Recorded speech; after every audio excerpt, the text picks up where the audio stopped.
নমস্কাৰ এন টেলিভিছনৰ প্ৰাইম নিউজৰ সমূহ দৰ্শকক স্বাগতম জনাই ষ্টুডিঅ'ত মই কিৰণ গগৈ চাওয়াহক কি তথ্যই দখল কৰিছে আজিৰ বাতৰি শিৰোনাম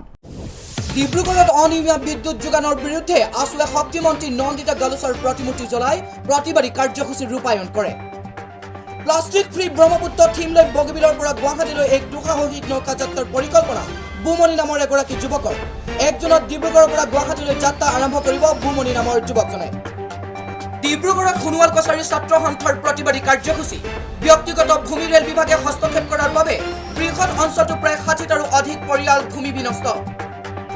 মৰাণহাটত এগৰাকী বৃদ্ধাৰ উপায়হীন অৱস্থা তেজেৰে লুটুৰি পুটুৰি হৈ ন্যায় বিচাৰি উপস্থিত হৈ মৰাণহাট আৰক্ষী থানা এতিয়া বিতং বাতৰি ডিব্ৰুগড় সোণোৱাল কছাৰী ছাত্ৰ সন্থাৰ প্ৰতিবাদী কাৰ্যসূচী ৰেল বিভাগৰ অনৈতিক কৰ্মৰ বিৰুদ্ধে এই প্ৰতিবাদী কাৰ্যসূচী ৰূপায়ণ কৰে বাণীপুৰ ৰেল ষ্টেচনলৈ উচ্চ ক্ষমতা সম্পন্ন বিদ্যুৎ সংযোগ স্থাপন কৰিবলৈ ৰেল বিভাগে ৰাজ্যৰ ব্যক্তিগত ভূমিত বৃহৎ খুঁটা স্থাপনৰ বাবে কোনো ধৰণৰ জাননী প্ৰেৰণ নকৰাকৈ ব্যক্তিগত ভূমি ৰেল বিভাগে হস্তক্ষেপ কৰাৰ বাবে বৃহৎ অঞ্চলটো প্ৰায় 60টাৰো অধিক পৰিয়ালৰ ভূমি বিনষ্ট কৰিছে ৰেল বিভাগৰ অনৈতিক কৰ্মৰ বিৰুদ্ধে চৌকিডিঙ্গিত সোণোৱাল কছাৰী ছাত্ৰ সন্থাৰ প্ৰতিবাদ ডিব্ৰুগড়ৰ বাণীপুৰত ৰেল বিভাগে সম্পন্ন কৰা কাৰ্যত ক্ষুণ্ণ ৰাইজ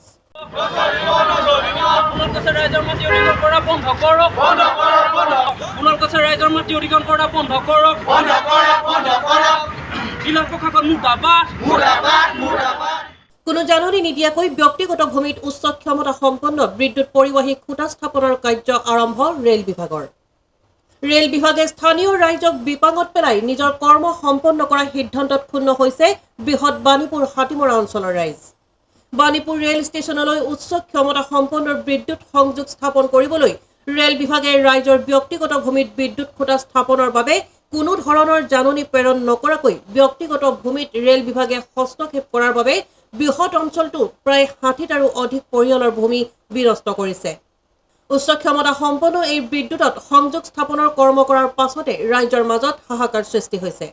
বাৰে বাৰে চৰকাৰৰ ওচৰত এই কাৰ্য সম্পন্ন নকৰিবলৈ অনুৰোধ কৰাৰ পাছতো বিভাগ তথা জিলা প্ৰশাসনে কোনো গুৰুত্ব আৰোপ নকৰাত এইবাৰ ডিব্ৰুগড় চহৰত প্ৰতিবাদত বহি ভুক্তভোগী ৰাইজ আমি ভাবিছিলোঁ যে পোষ্টটো ছাইড কৰিবলৈ চিলিং মাটি আছে তাত চিলিং মাটি পেলাই নিবৰ কাৰণে কৈছিলোঁ কিন্তু তেখেতলোকে মই বাৰে বাৰে আমাৰ ডি চিৰ ওচৰত গৈছিলোঁ ডি চিয়ে আমাক কোনো গুৰুত্ব নিদিলে কেইবাবাৰো লগ কৰিলোঁ একো আমাক গুৰুত্ব নিদিলে সেইকাৰণে আমি এতিয়া এই ৰাজপথত এনেকৈ বহিবলগীয়া হৈছে আমাৰ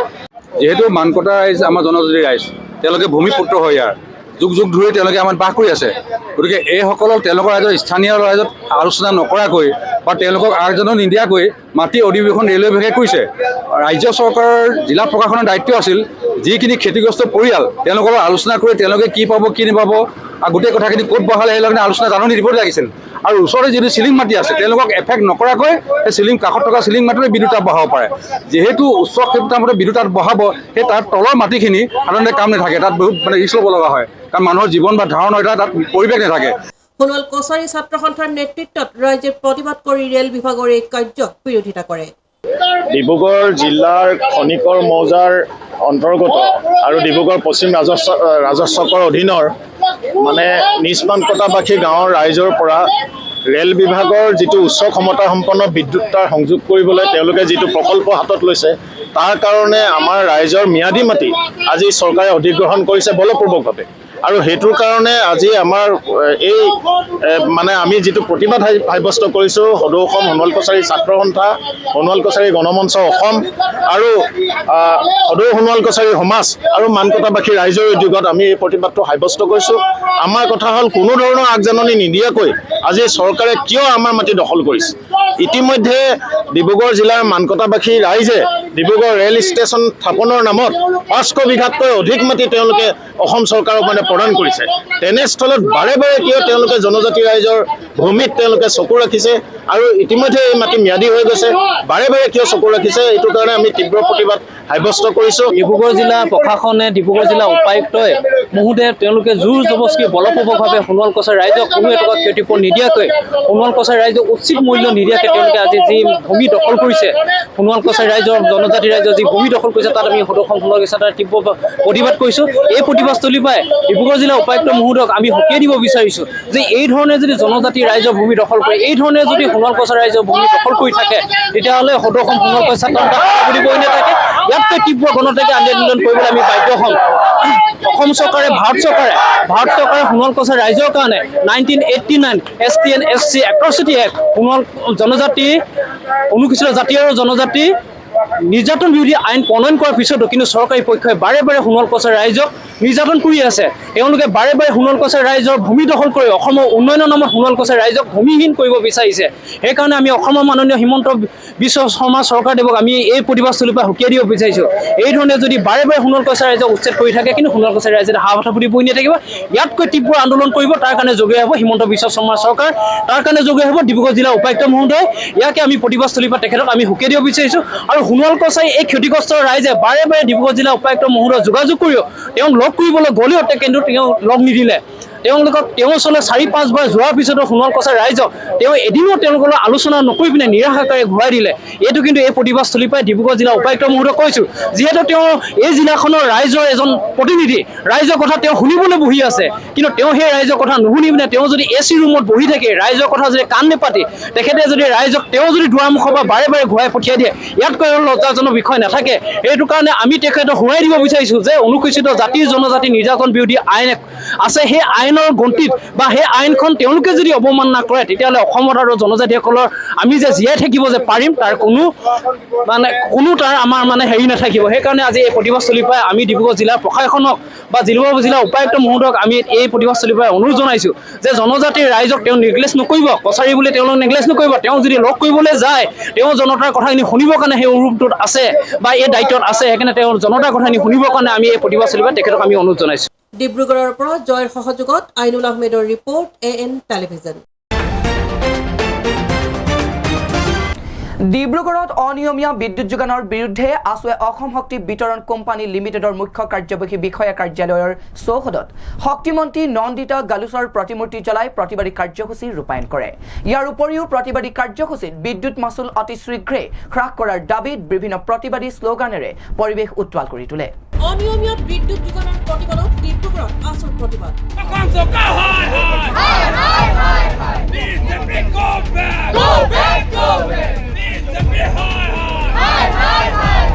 অসম শক্তি বিতৰণ কোম্পানী লিমিটেডৰ মুখ্য কাৰ্যবাহী বিষয়াৰ কাৰ্যালয়ৰ চৌহদত আছুৱে জ্বলালে শক্তিমন্ত্ৰী নন্দিতা গাৰ্লুছৰ প্ৰতিমূৰ্তি।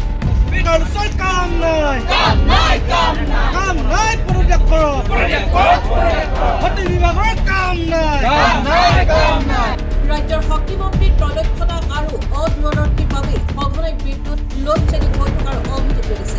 হয়, আমি দেখিছোঁ যে সঘনাই যি লোড শ্বেডিং হৈ আছে সমগ্ৰ অসমত, তাৰ লগে লগে যি মূল্য বৃদ্ধি হৈছে, আচলতে বিদ্যুৎ মাচুলত যি মূল্য বৃদ্ধি তেওঁলোকে যি আকাশলম্বী এটা পৰিৱেশলৈ তেওঁলোকে ঠেলি লৈ গৈছে প্ৰিপেইড মিটাৰৰ জৰিয়তে। তাৰ ক্ষেত্ৰত আমি ক'ব বিচাৰিছোঁ, এই ক্ষেত্ৰত যিগৰাকী শক্তিমন্ত্ৰীগৰাকী সদায় কিন্তু নিলিপ্ত ভূমিকা লৈ আছে আৰু তেওঁলোকে কিন্তু নিমাত। এই ক্ষেত্ৰত আমি মুখ্যমন্ত্ৰীগৰাকী হস্তক্ষেপ কৰিবলৈ আমি আহ্বান জনাইছোঁ, কাৰণ আমি জানো যে নন্দিতা গাৰ্লুছা বোলাৰ নামৰ যিগৰাকী আমাৰ শক্তিমন্ত্ৰী, তেওঁক আজিলৈকে ৰাইজে দেখা নাই। আমি তেওঁক কোনো সংবাদ মাধ্যমৰ আগত তেওঁলোকক কোনো বক্তব্য প্ৰকাশ কৰা দেখা নাই। এই লোড শ্বেডিঙৰ ওপৰত তেওঁলোকে বক্তব্য দাঙি ধৰিবলৈ তেওঁলোকৰ সাহস নাই। এই শক্তিবিহীন এই শক্তিমন্ত্ৰীগৰাকীক আমি আচলতে কথা ক'বলৈ আমি বিচৰা নাই। আমি মুখ্যমন্ত্ৰীক ক'ব বিচাৰিছোঁ, সকলো ক্ষেত্ৰতে মুখ্যমন্ত্ৰীয়ে যিহেতু হস্তক্ষেপ কৰে, তেওঁলোকৰ নিজৰ তত্বাৱধানত ৰাখে। কৈছোঁ যে অসমৰ সৰ্বসাধাৰণ ৰাইজে যোনটো ক্ষেত্ৰত কষ্ট পাইছে, এই সমগ্ৰ বিষয়কেইটা আপোনালোকে যাতে দৃষ্টি নিক্ষেপ কৰক আৰু প্ৰিপেইড মিটাৰটো লগাই ৰাইজক যি ৰাম টাঙোন দিব বিচাৰিছে, এই প্ৰিপেইড এই মিটাৰবিলাক আপোনালোকে পৰিহাৰ কৰক আৰু সৰ্বসাধাৰণ ৰাইজক যেনেধৰণে আগৰ আমাৰ যি মিটাৰবিলাক আছে, এই মিটাৰবিলাকক আচলতে আপোনালোকে প্ৰৱৰ্তন কৰক, যাতে সৰ্বসাধাৰণ ৰাইজে এই প্ৰিপেইড মিটাৰৰ জৰিয়তে যাতে ৰাম টাঙোন নাখায়। এতিয়া গাঁৱে ভূঞে আমি দেখিছোঁ যে প্ৰিপেইড মিটাৰবিলাক লগাবলৈ তেওঁলোকে যোজা চলাই আছে। এই ক্ষেত্ৰত গাঁৱৰ সাধাৰণ খাটি খোৱা লোকসকলে কেনেকৈ প্ৰিপেইড মিটাৰ জৰিয়তে তেওঁলোকে চলাই নিব পাৰিব, এই কথাটো আমি কিন্তু বৰ চিন্তনীয় বিষয় এটা হৈ পৰিছে। সেইকাৰণে মুখ্যমন্ত্ৰীগৰাকীক এই ক্ষেত্ৰত ব্যৱস্থা ল'বলৈ আমি আহ্বান জনাইছোঁ। ডিব্ৰুগড় ছাত্ৰ সন্থাৰ সভাপতি তনুজ হালৈৰ নেতৃত্বত ৰূপায়ণ কৰা প্ৰতিবাদী কাৰ্যসূচীত বিদ্যুৎ মাচুল অতি শীঘ্ৰে হ্ৰাস কৰাৰ দাবীত বিভিন্ন প্ৰতিবাদী শ্লোগানেৰে পৰিৱেশ উত্তাল কৰি তোলে। শক্তি বিভাগৰ কাম নাই, শক্তি বিভাগ হয় শক্তি যোগান ধৰিব নোৱাৰা শক্তি মন্ত্ৰীৰ হয় শক্তি বিভাগৰ হয় শক্তি বিভাগ হয় বিভিন্ন জ্বলন্ত সমস্যাসমূহৰ ভিতৰত এই বাৰে বাৰে যে বিদ্যুৎ কৰ্তন কৰি ৰাইজক হাৰাশাস্তি কৰা এইটো এটা জ্বলন্ত সমস্যা আৰু এই ক্ষেত্ৰত এই দায়িত্বত থকা যিগৰাকী অসমৰ চৰকাৰৰ শক্তিমন্ত্ৰী নন্দিতা গাৰুচা এগৰাকী কাম নাইকিয়া অনগদ্ধ অকৰ্মণ্য অপদাৰ্থ শক্তিমন্ত্ৰী নন্দিতা গাৰুচা বাইদেউ আৰু এই বাইদেউগৰাকীক এই নন্দিতা গাৰুচাক আমি পদত্যাগ কৰিবৰ কাৰণে ছাত্ৰ সন্থাৰ তৰফৰ পৰা আমি দাবী জনাইছোঁ আৰু অসম চৰকাৰক এই ক্ষেত্ৰত ব্যৱস্থা ল'বৰ কাৰণে আহ্বান জনাইছোঁ কাৰণ কিয়নো এই নন্দিতা গাৰুচা বাইদেউগৰাকীৰ নেতৃত্বত থকা এই শক্তি বিভাগটোৱে আজি পৰ্যন্ত অসমৰ বিভিন্ন প্ৰান্তত এতিয়াও বৰ্তমান পৰ্যন্ত 50-60 ঘণ্টা কিন্তু কাৰেণ্ট নাই এতিয়াও অন্ধকাৰত বুৰ হৈ আছে বহুত অঞ্চল য'ত মানুহে বিনামূলীয়াকৈ কাৰেণ্ট কেতিয়াও পোৱা নাই য'ত মানুহে পইচা দি কিনে কাৰেণ্ট পাই আছোঁ পইচা দিয়াৰ বিনিময়তো আজি কাৰেণ্ট খুজিবৰ কাৰণে আজি শক্তি বিভাগৰ সন্মুখত আজি প্ৰতিবাদ কৰিবলগীয়া হৈছে গতিকে এই কাম নাইকিয়া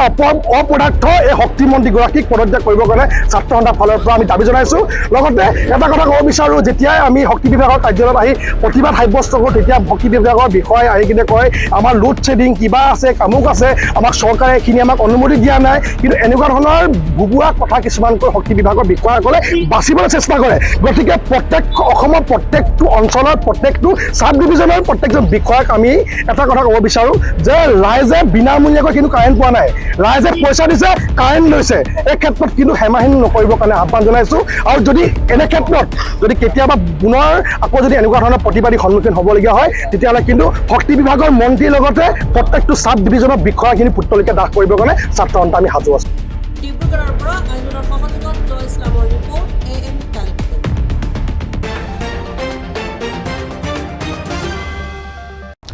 ডিব্ৰুগড় সেইণ্ট মেৰিজ স্কুলত বৃহস্পতিবাৰে ছাত্ৰ ছাত্ৰীসকলৰ সামগ্ৰিক বিকাশৰ ক্ষেত্ৰত দৃষ্টি ৰাখি বাৰ্ষিক বিজ্ঞান আৰু কলা প্ৰদৰ্শনী আয়োজন কৰা হয় প্ৰদৰ্শনীখনত মুখ্য অতিথি হিচাপে 63 battalion NCC Dibrugarh commanding officer লগতে কেইবাজনো গণ্যমান্য ব্যক্তি উপস্থিত থাকে বৃহস্পতিবাৰে সেইণ্ট মেৰিজ স্কুলত 2024 চনৰ বাৰ্ষিক বিজ্ঞান আৰু কলা প্ৰদৰ্শনী আয়োজন কৰা হয়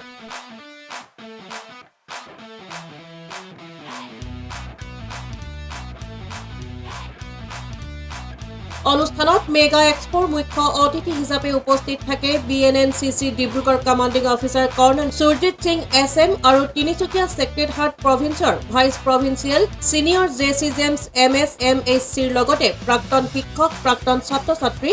অভিভাৱক SMCৰ সদস্যসকল উপস্থিত থাকে আদৰণি ভাষণত সেইণ্ট মেৰিজ স্কুলৰ অধ্যক্ষ সিনিয়ৰ লিন্সি সেবাষ্টিয়ানে তেওঁলোকৰ বৈজ্ঞানিক আৰু কলাত্মক প্ৰতিভাক লালন পালন কৰাৰ গুৰুত্বৰ ওপৰত আলোকপাত কৰে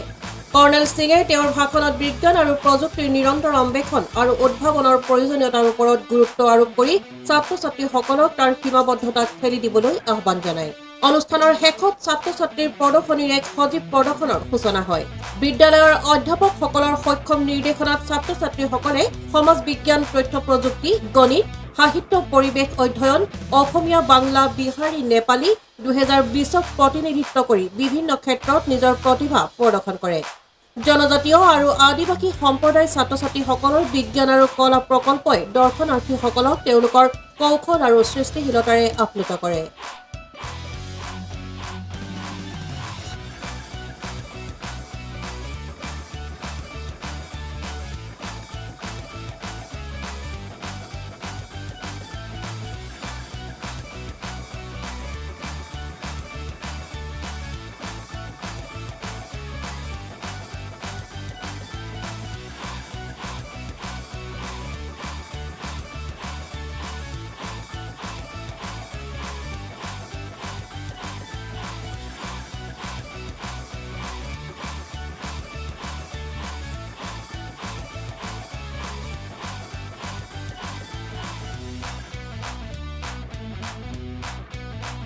জয়ৰ সহযোগত আইনুল আহমেদৰ ৰিপৰ্ট AM টেলিভিজন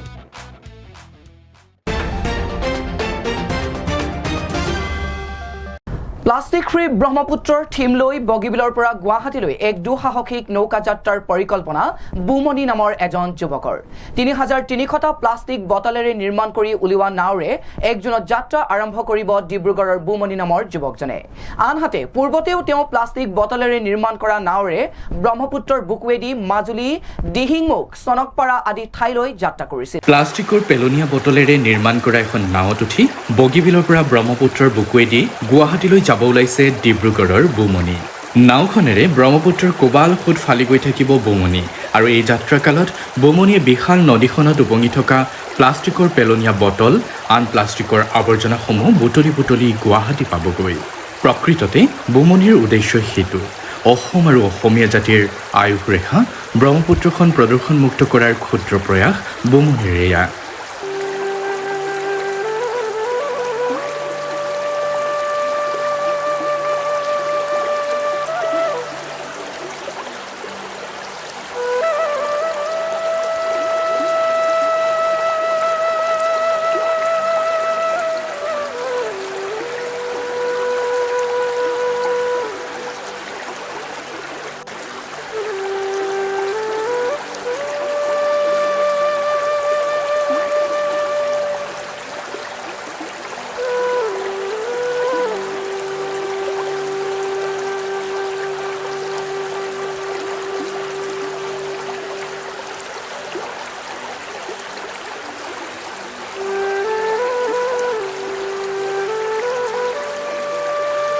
বমনি ওৰফে ধীৰাজ বিকাশ গগৈয়ে সেয়ে প্লাষ্টিক ফ্ৰী ব্ৰহ্মপুত্ৰ থীম লৈ এই দুঃসাহসী যাত্ৰাৰে ব্ৰহ্মপুত্ৰক প্ৰদূষণমুক্ত কৰাৰ সজাগতাৰ বাৰ্তা দিব এইদৰে। ব্ৰহ্মপুত্ৰখন অসমৰ আৰু অসমীয়াৰ আয়ুস ৰেখা বুলি কয়। সেইকাৰণে ব্ৰহ্মপুত্ৰখন সামাজিক ক্ষেত্ৰতে হওক, অৰ্থনৈতিক ক্ষেত্ৰতে হওক, কৃষি ক্ষেত্ৰতে হওক, সকলোতে আমাক ব্ৰহ্মপুত্ৰখন দৰকাৰ অসমবাসী অসমীয়াৰ কাৰণে। তাৰ অসমীয়া ব্ৰহ্মপুত্ৰখন জীয়াই ৰখাৰ ক্ষুদ্ৰতম প্ৰয়াসেৰে, প্ৰদূষণমুক্ত কৰাৰ প্ৰয়াসেৰে মই এটা যাত্ৰা আৰম্ভ কৰিছোঁ, সজাগতা যাত্ৰা। যোৱা 4 বছৰে মই এইটো যাত্ৰা কৰি আহিছোঁ। মই পেলনীয়া প্লাষ্টিকেৰে ব্ৰহ্মপুত্ৰত যি উটি আহে তাৰ পেলনীয়া প্লাষ্টিকেৰে মই এখন নাও সাজি এই প্ৰদূষণমুক্ত কৰা সৰু সৰু যিখিনি ব্ৰহ্মপুত্ৰৰ মাজত মানুহৰ কোনো সমাগম নাই, তাত দেখোঁ বহুত প্লাষ্টিকৰ বটল চাপৰিবোৰত জমা হৈ থাকে। সেইবোৰে চফা কৰা, প্ৰদূষণমুক্ত কৰাৰ মই এটা প্ৰয়াস ৰাখি বিগত 4 বছৰে কাম কৰি আহিছোঁ। আৰু এই কামটো এইবছৰ মই এবাৰ দীঘলীয়া যাত্ৰা এটা লৈছোঁ, 13 দিনীয়া যাত্ৰা। ডিব্ৰুগড়ৰ বগীবিলৰ পৰা গুৱাহাটীলৈকে এই যাত্ৰা আৰম্ভ কৰিম। আৰু তাৰ মাজতে তাৰ ভিতৰত যিমান চাপৰি আছে, যিমান আমাৰ প্লাষ্টিক পৰি থাকে, তাৰ আমি চফা কৰি গুৱাহাটীৰ অভিমুখে গৈ থাকিম আৰু গুৱাহাটীত পাই মোৰ যাত্ৰাটো শেষ হ'ব। এই যাত্ৰাত যিখিনি যেনেকৈ পাৰে বহুত মোৰ সতীৰ্থ আৰু ট্যুৰ অপাৰেটৰ এছ'চিয়েশ্যন তাত তেখেতলোকেও মোক সহযোগ কৰিম বুলি কৈছে আৰু বিশেষ আশাও দিছে। এইটো ক্ষেত্ৰত আমি প্ৰথম 1 জুন তাৰিখে আমি ডিব্ৰুগড়ৰ বগীবিলত এটা সৰু কাৰ্যসূচী ৰাখিছোঁ। তাত প্ৰথমে আমি বগীবিলৰ 1 জুনৰ তাৰিখে চফা কৰিম। তাত সহযোগ কৰিব HSFC এটা ফুটবল ক্লাবে আৰু ব্লেক হেৰিকান মটৰচাইকেল ক্লাব, তেখেতলোকো আহি আৰু বগীবিল ৰাইজে সহযোগ কৰি আমি বগীবিলখন প্ৰদূষণমুক্ত কৰাৰ পিছত মোৰ এই যাত্ৰাটো আৰম্ভ কৰিম 9:30 বজাত ডিব্ৰুগড়ৰ পৰা 1 জুনৰ তাৰিখে। আৰু অলৰেডি আমাৰ ৱৰ্ল্ড এনভাইৰমেণ্টেল ডে আহি আছে 5 জুনত। তাত কেতিয়া ক'ত পাওঁ সেইটো ক'ব পৰা নাই, কিন্তু সেইটো সংগতি ৰাখিও মই এই কামটো কৰি আছোঁ আৰু আগলৈও কৰি যাম। হয়, সেইটো কাৰণে এই যাত্ৰাটো এতিয়া ৰাখিছোঁ। আৰু যাত্ৰাটো ইমান চেলেঞ্জিং হৈ গৈছে, যিহেতু তেতিয়াতো ভাবোঁতে আমি যেতিয়া ভাবিছিলোঁ তেতিয়া চাইকেলনৰ কোনো হেৰি নাছিলে, কিন্তু এতিয়া যিটো দেখিছোঁ তেও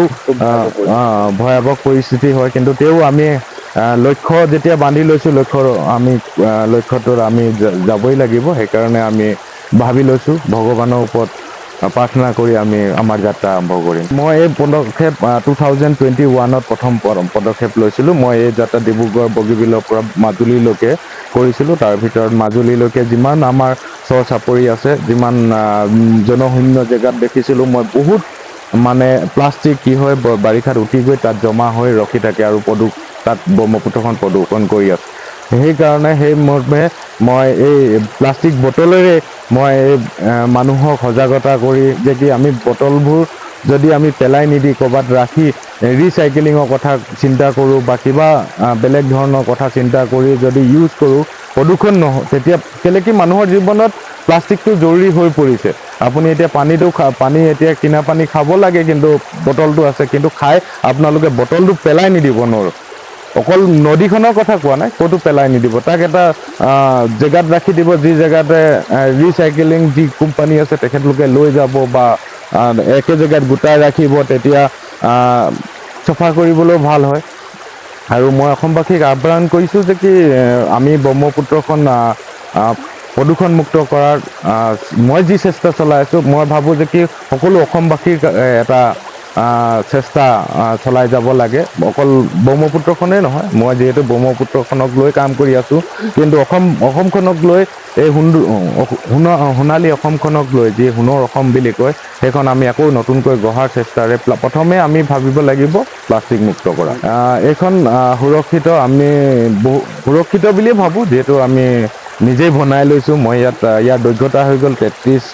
33 ফুট আৰু বহলটো হৈ গৈছে আপোনাৰ প্ৰায় 5 ফুট এপ্ৰক্সিমেটলি কিন্তু আৰু ইয়াত আছে 3000 প্লাষ্টিক বটল বা মানে পানীৰ বটল ৱেষ্ট পানীৰ বটল 1 লিটাৰ আৰু আধা লিটাৰ তাকে জইন কৰি বনাইছোঁ আগলৈও থাকিব এই যাত্ৰা মোৰ অসমৰ কণ্টিনিউৱাছলি প্ৰতি বছৰে থাকিব যেতিয়ালৈকে পাৰোঁ বিগত প্ৰায় 3 মাহে ব্ৰহ্মপুত্ৰখনৰ পাৰত আহি লগা প্লাষ্টিকৰ পেলনীয়া বটল বুটলি গোটাই মুঠ প্ৰায় 3300টা বটলেৰে নিৰ্মাণ কৰি উলিয়াইছে এই নাওখন 28 ফুট দীঘল 5 ফুট বহল নাওখন লৈ বমনিয়ে আগন্তুক 1 জুনত গুৱাহাটীলৈ যাত্ৰা আৰম্ভ কৰিব মুঠ 13 দিনত গৈ গুৱাহাটীত উপস্থিত হ'ব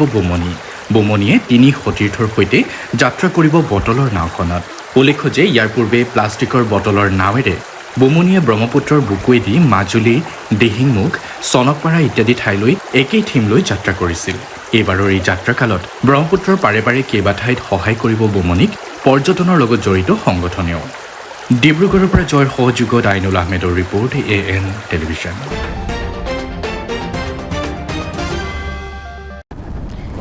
এইখিনিতে সময় এটি চমু বাণিজ্যিক বিৰতিৰ পাছত পুনৰ উভতিম চাই থাকক AN টেলিভিছন আপোনাৰ আপোন চহৰ ডিব্ৰুগড়ত এঞ্জিলা এণ্টাৰপ্ৰাইজে আনিছে এটি সোণালী সুযোগ প্ৰয়োজনীয়তা মাত্ৰ এখন নিজৰ e rickshaw and opportunity to earn limitless money অধিক জানিবলৈ যোগাযোগ কৰক 9085585200 আৰু 7002275263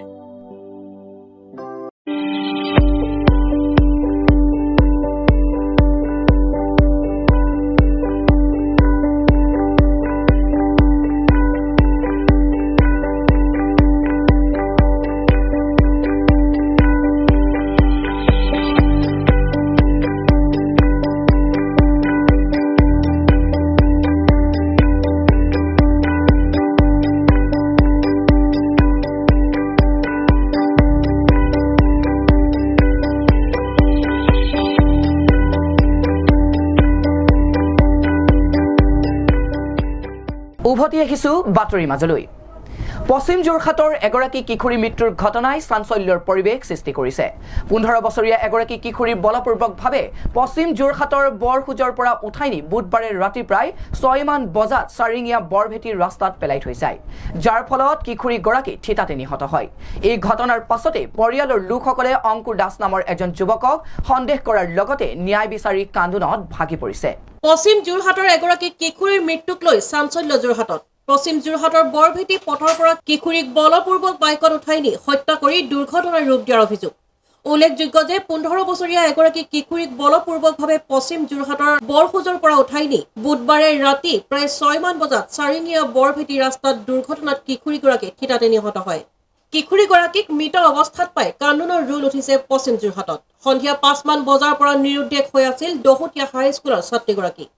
পৰিয়ালৰ লোকে অংকুৰ দাস নামৰ এজন যুৱকক সন্দেহ কৰিছে যে কিশোৰীগৰাকীক বলপূৰ্বকভাৱে বাইকত উঠাই নি হত্যা কৰি ৰাস্তাৰ দাঁতিত পেলাই দুৰ্ঘটনাৰ ৰূপ দিব বিচাৰিছে বৰ্তমান পৰিয়ালৰ লোকে ন্যায় বিচাৰি কান্দোনত ভাগি পৰিছে মানে কৈছে সেইখিনি ছোৱালীজনী টনা যোৱা কৰিবলৈ গাড়ী এখনত ভৰাই লৈ গৈছে এতিয়া আমি এক্সিডেণ্ট হৈ ক'ৰবাত শুনিছো বোলে এক্সিডেণ্ট নহয় অপহৰণ কৰি লৈ গৈছে মোৰ ছোৱালীজনী মাৰি পেলালে 15 বছৰ হৈছে ট্ৰেইনলৈ পাইছে এইবাৰ কাক কাক সন্দেহ কৰিছে অংকু দাস আৰু পিঠিকা দাস তেওঁলোকে উঠাই নিতে কোনোবাই দেখিছিলে দেখিছিলে ছোৱালীজনী নাযায় জোৰ জবস্তি কৰি নিছে বোলে আমি নাই পিটিকা একেজনে নে বেলেগ বেলেগ একেজনে হ'ব তাৰ নাম মই ইমানবিলাক নাজানো ঘৰ ক'তে বৰ ওজতে আৰু আপোনালোকৰ বৰ আমাৰো বৰ ওজতে মাইকী মানুহ মেছেজে মোক কৈছে যে মোৰ ছোৱালীজনী ইমান সময় পৰা ইমান সময়লৈ নাই ইমান সময় পৰা নাছিল 6টা মানে 5টা ইমানমান সময় হ'ব মই সময় ঘূৰি চোৱা নাই তাৰপৰা আহি পাইছোঁ মোৰ মাইকী মানুহে কৈছে বোলে সৰু মাটি নাই মই বোলো ক'লৈ গ'ল আমি সৰু মাটি বুলি তেওঁক মাতোঁ মই তাৰপিছত কৈছে বোলে ছোৱালীজনী নাইকিয়া বুলি ক'লে মই বিচাৰ বিচাৰি কৰিছোঁ বিচাৰ বিচাৰি কৰিলত ইমান সময় নোহোৱাকৈ আছিলে ঠিক এঘণ্টামান মানে নাইকিয়া হৈছে তাৰপৰা মই বিচাৰ বিচাৰি কৰিছোঁ বিচাৰ বিচাৰি কৰিলত ঘৰলৈ ফোন আহিছে বোলে আমাৰ ছোৱালী বোলে আমুকত বোলে এক্সিডেণ্ট হৈ পৰি আছে বোলে ক'ত এক্সিডেণ্ট হ'ল আমাৰ বৰভেটি শোলমৰা নপৰা আগত আমাৰ সেইখিনিত বোলে ছোৱালী পৰি আছে তাৰপৰা মই বিচাৰি গ'লোঁ বিচাৰি যোৱাৰ পিছত ছোৱালী ইয়ালৈ লৈ গুচি আহিলে sir bureau report AN television Longjap পদুমণিত বন্যহস্তীৰ উপদ্ৰৱ নিশা প্ৰায় ৩-৪জনীয়া বন্যহস্তীৰ এটা জাকে পদুমণি অঞ্চলৰ হেমেশ্বৰ নাথ নামৰ লোকজনক ঘৰ দুৱাৰ ভাঙি তহিলং কৰাৰ লগতে ভঁৰালৰ ধান খায়ো নিশেষ কৰে যাৰ ফলত পৰিয়ালটোৱে গৃহহীন হৈ কিছু সকাহ বিচাৰি চৰকাৰ তথা প্ৰশাসনক সহায়ৰ বাবে আহ্বান জনায়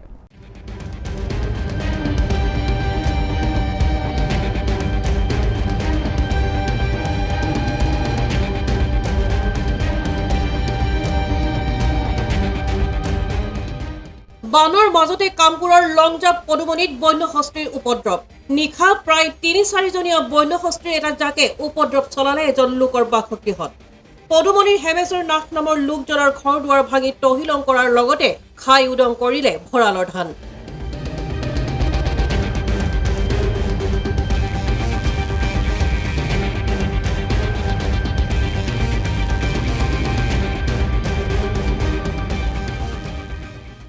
বৰ্তমান গৃহহীন হৈ আছে পৰিয়ালটো এই সময়ত পৰিয়ালটিক থকা ঠাই অলপ যোগাৰ কৰি দিবলৈ চৰকাৰ তথা প্ৰশাসনক আহ্বান ভুক্তভোগী পৰিয়ালটোৰ আমাৰ যোৱা ৰাতি 11:30মান বজাত আমাৰ ইফালে বাগানদী বাবু আহি ডাইক আহি ঘৰৰ ভিতৰত আহি সোমাই ভাঙিব লৈছে তাৰপিছত আমি ঘৰৰ পৰা ওলাই পলাইছোঁ ঘৰৰ ভিতৰতে আছিলে 7-8 ধান আছিলে সিজোৱা ধান বৰা ধান আছিলে 1 মোনমান চাউল আছিলে 30-35 কেজিমান আছিলে সেইখিনি খালে ঘৰ দুৱাৰ ভাঙি কৰি কল আছিলে কল খালে মানুহ দুনুহ মাতিছোঁ আমাৰ গাঁৱৰ মানুহে নাই আহিব ক'ৰ পৰা 4-5জন মানুহ একো বাবুক খেদিব পৰা নাই 4জন আহিছিলে 11:30 মাৰিছিলে ৰাতি ধান চাউল কল 3টা বজালৈকে খাইছোঁ একেবাৰে ৰাতিপুৱালৈকে খাইছে ধান চাউল বন বিভাগ মহোদয় তেওঁকো আমি এটা আহ্বান জনাইছোঁ যে এই দুখীয়া পৰিয়ালখনৰ কাৰণে যে অলপ বুজ লয় খবৰ লয় আজি 3-4টা ৰাতি ধৰি হাতীয়ে বহুত অত্যাচাৰ কৰি ঘৰখনত মানে কানি কাপোৰত থাকি ধৰি কোনো বস্তুৰ অৱস্থাত হোৱা নাই এমুঠি অন্ন তেওঁলোকৰ মুখত দিবলৈ অৱস্থা নাই এতিয়া গাঁৱৰ ৰাইজে অলপ ঘৰে ঘৰে কিবা এটা দান বৰণি উঠাব আমি চেষ্টা কৰিছোঁ আৰু লগতে আমাৰ গাঁও পঞ্চায়তৰ প্ৰেচিডেণ্ট লংজাপ পঞ্চায়তৰ তেখেতক আমি অলপ আহ্বান জনাইছোঁ যাতে এই পৰিয়ালখনৰ কাৰণে কিবা এটা সহায়ৰ হাত বঢ়ায় আৰু অলপ বুজ লয় আৰু চৰকাৰৰ ফালৰ পৰা যাতে তেওঁলোকৰ অলপ সহায় সহযোগিতা কৰে ল'ৰাটোৱে কিমান কৰিব তেওঁ আমি হাতী কাবতি মিনতি কৰিছোঁ তেওঁ হাতে বাবুৱে আজি ধৰি 3 দিন 4 দিন ধৰি মোৰ ঘৰতে ইমান উপদ্ৰৱ কৰি আছে মই কিমান সহ্য কৰিম আৰু এতিয়া বন বিভাগক জনাওঁ বন বিভাগে কি কৰে এতিয়া চৰকাৰক জনাওঁ চৰকাৰে কি কৰে কিবা এটা সাহায্য কৰে নে নকৰে তাকে এটা অনুৰোধ কৰিছোঁ চৰকাৰলৈ মোৰ পালেং এখন ভাঙিলে বাকচ এটা ভাঙিলে আৰু বাকচত যিমান কানি কাপোৰ আছিল নতুন কানি কাপোৰ সকলো ভাঙিলে ঘৰ দুৱাৰ ভাঙি একে 3টা ঘৰ ভাঙি খান্তলা একে শেষেই কৰি পেলালে এতিয়া থাকিবলৈ মোৰ জেগা নাই মই লোকৰ ঘৰত থাকিব লাগিব যে খাব এসাঁজ ভাত সেইটোও নাইকিয়া কৰিলে কৰাৰ পিছতে সেইখিনি ভাঙি চিঙি থৈ মেলি আহি এই ঘৰটো ভাঙিছেহি এই ঘৰটো ভাঙি তেওঁলোকে আকৌ গৈ ৰিটাৰ্ণ আকৌ সেই ঘৰটো ভাঙিছেগৈ তেওঁলোকৰ ভাতো আছিল সেইবিলাকো খালে চাউল আছিল চাউল খালে ধান আছিল ধান খালে ঘৰ দুৱাৰখিনি সম্পূৰ্ণ ভাঙি কৰি তাৰপিছত কমেও নাইছে কমেও 2-3 ঘণ্টা পিছতহে বাবু ইয়াৰ পৰা যায় ব্যুৰো ৰিপৰ্ট AN টেলিভিজন পৰ্বতঝোৰাত সংঘটিত হয় এক ভয়ংকৰ পথ দুৰ্ঘটনা গৌৰীপুৰ কাজিগাঁও সংযোগী পথৰ দলং এখনত AH05C7336 নম্বৰৰ বালিভৰ্তি ডাম্পাৰ এখন উঠাই দিয়াত দলংখন ভাগি ডাম্পাৰখন দ খাখৈত বাগৰি পৰি গুৰুতৰভাৱে ডাম্পাৰ চালকজন আহত হয় পৰ্বতঝোৰাত ভয়ংকৰ পথ দুৰ্ঘটনা দুৰ্বল কাঠৰ দলং ভাঙি দ খাৱৈত পৰিল বালিভৰ্তি ডাম্পাৰ কাজিগাঁও থানাৰ অন্তৰ্গত মদাতিত কাঠৰ দলং ভাঙি ডাম্পাৰ দুৰ্ঘটনাত গুৰুতৰভাৱে আহত হয় ডাম্পাৰ চালক আহত ডাম্পাৰ চালকজনক গৌৰীপুৰ চিকিৎসালয়ত ইতিমধ্যে ভৰ্তি কৰাইছে বুলি জানিব পৰা গৈছে গৌৰীপুৰ কাজিগাঁও সংযোগী পথত এখন বালি ভৰ্তি ডাম্পাৰ মদাতিৰ দুৰ্বল কাঠৰ দলঙত উঠাই দিয়াত দলং ভাঙি ডাম্পাৰখন দ খাৱৈত পৰি দুৰ্ঘটনাগ্ৰস্ত হয় দুৰ্ঘটনাগ্ৰস্ত বাহনখনৰ পঞ্জীয়ন নম্বৰ হৈছে AS05C7336 দুৰ্বল কাঠৰ দলংখন ভাঙি যোৱাত স্থানীয় ৰাইজে দুৰ্ভোগ ভোগিব লগা হৈছে বিপদ সংকুলভাৱে কণ স্কুলীয়া ছাত্ৰ ছাত্ৰীৰ লগতে ৰাইজে পানীৰে পাৰাপাৰ কৰিব লগা হৈছে ইয়াত এই যে বালি লৈ আহি আছিল সৰু ট্ৰাক এটা এই ব্ৰিজখন ভাঙি গ'ল ইয়াত মাতাতি এইটো কাঠৰ ব্ৰিজ দুৰ্বল দলং এনে চাইনবোৰ্ড দিয়েও আছে তথাপি মানুহে সোমাই দিছে গাড়ীখন ডাম্পাৰ সোমাই দিছে মানুহ কিবা ক্ষয়ক্ষতি হৈছে মানুহ ক্ষয়ক্ষতি মানে শুনিলোঁ যে ড্ৰাইভাৰটো অলপ আঘাত পাইছে ক'ত লৈ গৈছে এইটো হস্পিটেল লৈ যোৱাৰ কথা শুনিলোঁ কোন থানাৰ আণ্ডাৰত এইটো কাজিগাঁও থানাৰ আণ্ডাৰত পৰে ৰাস্তাটো কোনটো আছিল এইটো এই মদাতিৰ পৰা কাজিগাঁও যোৱা ৰাস্তা যিটো আমি গৰুপুৰৰ পৰা হৈ গাৰোপাৰা কয় যে দাৰ্চুকা পাৰ্টটো হৈ ইফালে কাজিগাঁও যোৱা ৰাস্তা ব্যুৰো ৰিপৰ্ট AN টেলিভিজন আজিৰ শেষৰটো বাতৰি মৰাণহাটত এক হৃদয় বিদাৰক দৃশ্য তেজেৰে লুতুৰি পুতুৰি হৈ এগৰাকী বৃদ্ধাই যি জোঁৱাই নাতি নাতিনীৰ শাৰীৰিক মানসিক অত্যাচাৰ সহিব নোৱাৰি উপায়হীন হৈ ন্যায় বিচাৰি মৰাণহাট আৰক্ষী থানাত উপস্থিত হয় তেজেৰে লুতুৰি পুতুৰি হৈ মৰাণহাট আৰক্ষী থানাত উপস্থিত হ'ল এগৰাকী বৃদ্ধাগৰাকীৰ নাম চেৰিফন বেগম মৰাণৰ খুমটাই হাতিয়া মৰাৰ বৃদ্ধাগৰাকীৰ অভিযোগ যি জোঁৱাই নাতি আৰু নাতি বোৱাৰীয়ে প্ৰহাৰ কৰিছে মহিলাগৰাকীক কোনোবাই গুৰিয়াইছে কোনোবাই ইটাৰে মাৰিছে কোনোবাই আকৌ চুলিত ধৰি চুচৰাইছে মৰাণহাট আৰক্ষীয়ে মহিলাগৰাকীক চিকিৎসাৰ ব্যৱস্থা কৰাৰ পাছত মৰাণহাট আৰক্ষী থানাত এজাহাৰ দাখিল কৰে মহিলাগৰাকীয়ে